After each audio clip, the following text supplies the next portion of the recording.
presented by Naina Recording Studio, Teusa, Gaya. बोली बोली छठी मैया की। प्रेम से बोला छठी मैया की।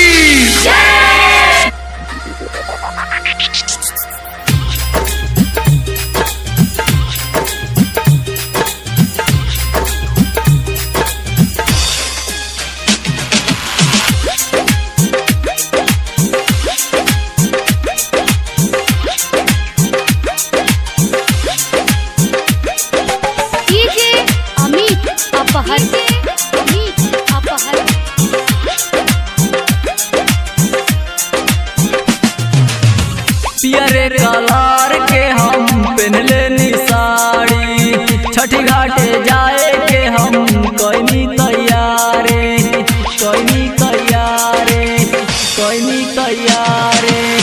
पियरे कलर के हम पहनले नी साड़ी, छठी घाटे जाए के हम कोई तैयारी।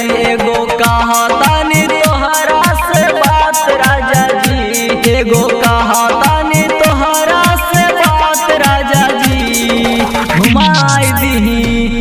घुमाई दी गया के घाट राजा जी, घुमाई दी मनपुर के घाट राजा जी, घुमाई दी पटना के घाट राजा जी।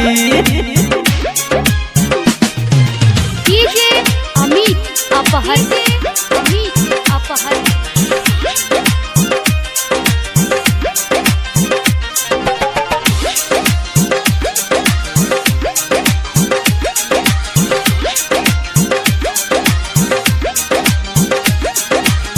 बनी तैयार फल सुपवा सजा के, चला ना सैया माथे दौरा उठा के,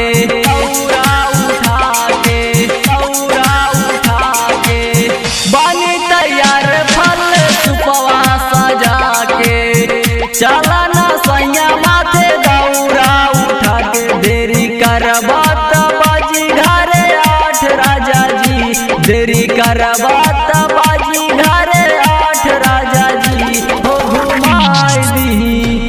घुमाई दी गया के घाट राजा जी, हो घुमाई दी मनपुर के घाट राजा जी, हो घुमाई दी पटना के घाट राजा जी। अमित अपहर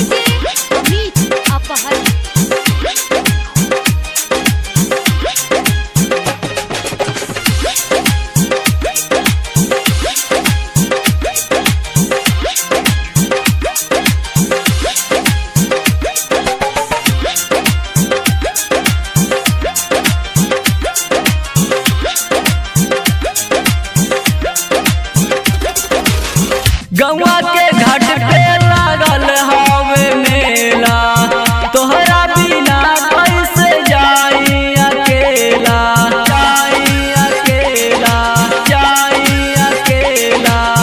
गौआ के घाट पे लागल हवे मेला, तोहरा बिना कैसे जाई अकेला। जाइब राम जी और झामलाल के साथ राजा जी, जाइब झामलाल